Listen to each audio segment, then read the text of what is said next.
New report, Lamar Jackson is ready to move on from the Ravens. You don't say, bro. I thought an intractable contract quagmire was a love language I didn't know about. Here's the latest odds. Colts, Commanders, Falcons, Patriots, Titans, Lions, even though Jared Goff had a great year. Nick, are you buying that Lamar is ready to move on? Yes. I think I said this in December when the games were still going on, that Lamar had played his last game with the Ravens. You said love language, and that's interesting because there is a marriage analogy here, or at least an engagement analogy, which is sometimes, and sometimes it works out great, sometimes it works out poorly, but sometimes people propose and get engaged before they are totally certain they should, because if they don't, she's leaving. And we see this happen with quarterbacks all the time. The record unwise. So maybe sometimes it's unwise, and sometimes you end up being happily married, and you needed a little push to take the plunge, whatever it is, but we all know that happens. Does anyone think that all of the quarterbacks who get signed after 3 years, their teams are 100% confident it's a good idea? Of course not. With Patrick Mahomes, they were 100% confident. All of these other guys, I'm sure there was someone in the building that was like, don't we want to, we have them under control for 2 more years, and then we have franchise tag options. Don't we want to see it? I will do it, but put that homework clause in. Yeah, do I'd be something. okay with it then. So guys who have gotten paid after 3 years recently, Wentz, Goff, Watson, Mahomes, Allen, Kyler. We all think Herbert, Burrow, and Jalen will probably be added that list this year. Every quarterback that accomplished anything in their rookie contract after 3 years, as soon as they were eligible, got paid. Why? Because teams don't want this to happen. Not because they're certain they're the long-term guy. It's because he's hopefully our long-term guy, and we can't alienate him. The Ravens decided to do it differently and have alienated him. And there's no solving it except for by giving him all the money, and they've decided not to give him any of the money. Look, I don't like the way this is working out for Lamar, but no, it's not guaranteed he's played his last game for the Ravens. Where's his leverage? He doesn't have the control. Right now, the Ravens are winning. Unless he's in serious conversations with some other team or some other team is really preparing to make a great offer. Because the Ravens can match. And I think that might be part of the reason no team has made an offer. I believe because that's they true. know unless we give them a Deshaun Watson deal or better, they're going to match. They've reportedly, according to Schefter, already offered him $200 million, kind of sort of guaranteed, right? Yeah, I don't buy that. If he's turned that down, another team may be like, look, we're not giving him more than $200 million guaranteed in any way, shape, or form. He doesn't control it, Nick. But do you not think there is tangible negative cost associated with? I'm sure he's upset, and I'm sure the story said, a source said he seems like he's ready to move on. It wasn't 100% definitive. He can be ready to move on. This is a business. This is where we always kind of butt heads. It is a business involving human beings.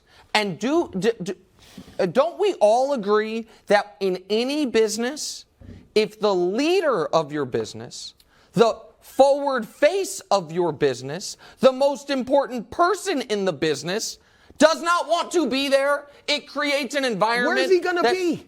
Brew, I'm just asking. Brew.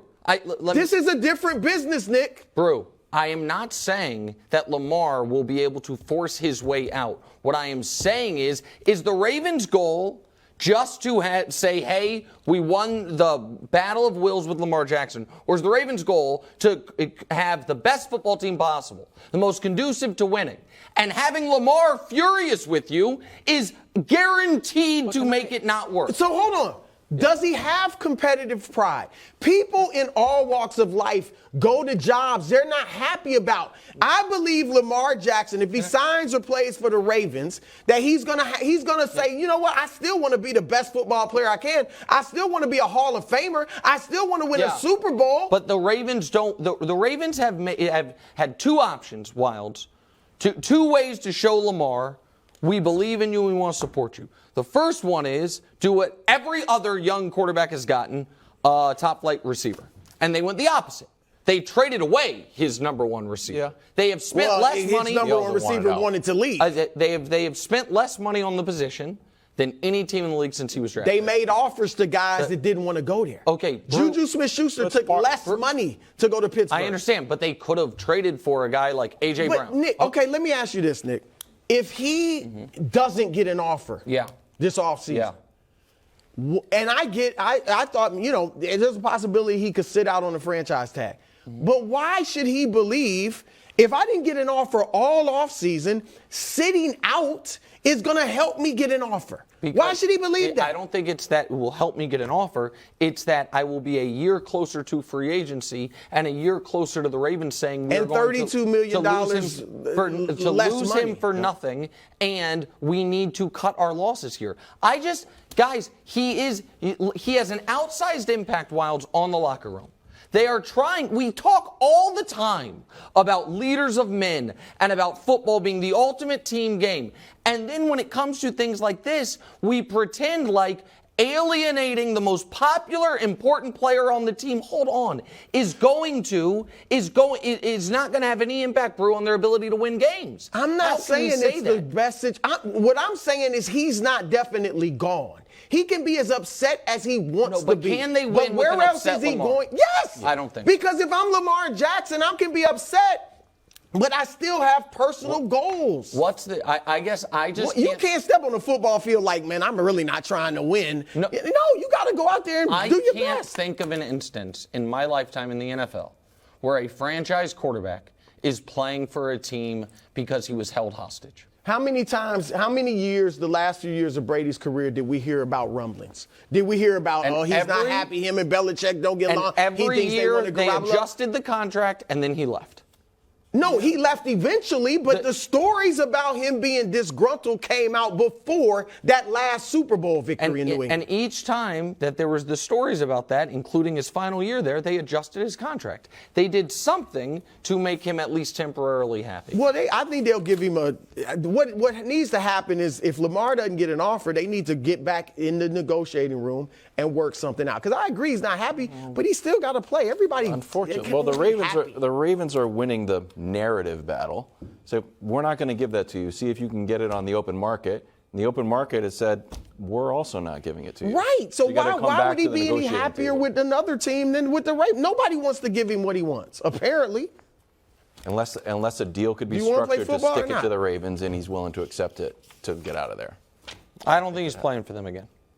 I think it's been pretty clear since he opted not to play at the end of the regular season. Remember, Kyler deleted his Instagram, but then was able to play again. Well, they $200 million solves a lot.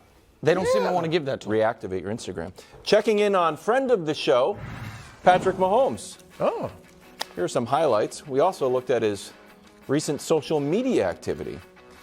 Mahomes liked 2 tweets in support of OBJ and future Patriot DeAndre Hopkins actually joining the Chiefs. Nick? Yeah. Do the Chiefs need to add a superstar wide receiver? To win the Super Bowl, they don't have to add anything. To go 20-0, they need a number 1. Again, talk about flirting. So the thing is, they are heavily reliant, Brew, on Kelsey, who I just want to remind the audience this. He's the same age as Gronk. He was the only player in the league last year older than 32 that caught at least 25 passes. So he's 33 years old, which for a pass catcher makes him the oldest productive one in football by a mile. Now, he's been incredibly healthy his entire career, and he seems to only be getting better, but they are incredibly reliant on an aging player who doesn't even play receiver. I would be very surprised, Brew, if they don't end up with one of these 2 guys. I would lean Odell because the cost is so much less, not just the dollars, but you don't have to trade a draft pick for him. You can just sign him. But I would be very surprised if they don't get one of these guys. And if they sign Odell, it's not to be their number 1. They believe Tony is the number 1. They are going to play Tony like he's the number 1, but it would be to be the number 2. I'm with you to some degree because, look, they didn't have a true number 1 wide receiver last year. Correct. And we all know how that ended. So Kelsey's obviously their number 1, and he's so great that you can obviously get away with a number 2 receiver as your number 1. My issue with Kadarius, and he's incredibly talented, but we know the injury history. Yeah, of and course. He played for him last year and stayed healthy for the most part. But I would be fearful of him being my number one. And I would be fearful of having OBJ kind of as my number one-ish guy because of his health, too. And D-Hop's old. Right. What is he, 33? I think D-Hop still. It's 31. I would rather, of the two, I would rather D-Hop. Of course. Do you have you said OBJ. I would rather D-Hop in a vacuum, but D-Hop at double the salary and trading a second-round pick is very different. You know, and so he's a better player. Yeah. But who would you get in the second round, and what could you do with that extra $10 million?